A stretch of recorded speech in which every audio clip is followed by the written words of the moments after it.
বাংলাদেশের জন্য একটি বেদনার দিন হয়ে থাকলো ২১শে জুলাই।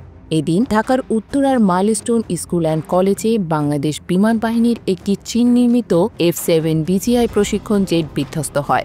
যদিও ISPR বিমানটিকে যুদ্ধ বিমান বলে দাবি করেছে। ওই দুর্ঘটনায় সবশেষে পাওয়া খবরে জানা গেছে এতে নিহত হয়েছেন ৩১ জন, আহত ১৬৫ জনের বেশি। নিহতদের অধিকাংশই শিশু। এই দুর্ঘটনা সোভিয়েত MiG-21 এর একটি উন্নত সংস্করণ চীনের চেংদু J-7 ফাইটার জেটের নিরাপত্তা এবং নির্ভরযোগ্যতা নিয়ে নতুন করে প্রশ্ন উঠছে। এই বিমানটি বাংলাদেশ সহ একাধিক দেশে ব্যবহৃত হয়, তবে এর দুর্ঘটনার ইতিহাস উদ্বেগজনক। কেননা গত ১৭ বছরে ৬ দেশে ১৪টি দুর্ঘটনা শিকার F-7 ফাইটার জেট। সোমবার দুপুর ১:০৬ বাংলাদেশ বিমান বাহিনীর একটি F-7 BGI জেট কুর্মিটোলা বিমানঘাঁটি থেকে ওড়ে। উড্ডয়নের কিছুক্ষণ পর ঢাকার উত্তরার দিয়াবাড়ি এলাকায় মাইলস্টোন স্কুল অ্যান্ড কলেজের ক্যান্টিনের ছাদে বিধ্বস্ত হয়। এই দুর্ঘটনায় pilot flight lieutenant Mohammad Tauqir Islam, শিক্ষক, শিক্ষার্থীসহ অনেকে নিহত ও আহত হন। বিভিন্ন টেলিভিশনে দেখা যায় বিমানটি ভবনে আঘাত করার পর প্রচণ্ড আগুন ছড়িয়ে পড়ে এবং ঘন ধোঁয়া আকাশে উঠতে থাকে। F-7 BGI হল চীনের চেংদু এয়ারক্রাফট কর্পোরেশনের তৈরি J-7 সিরিজের সবচেয়ে উন্নত মডেল, যা সোভিয়েত MiG-21 এর উপর ভিত্তি করে নির্মিত।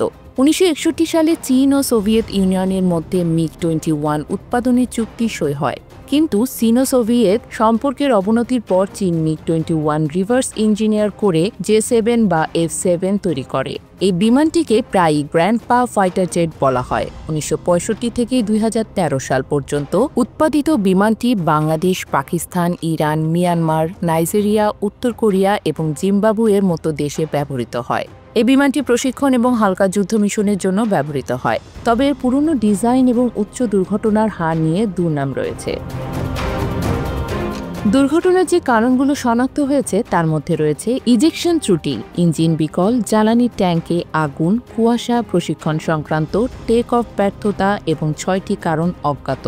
এই বিমানটি ডাবল ডেল্টা উইং ডিজাইনের জন্য উচ্চ কৌশলগত ক্ষমতা এবং C-704 অ্যান্টি-শিপ মিসাইল বহন করার সক্ষমতার জন্য পরিচিত।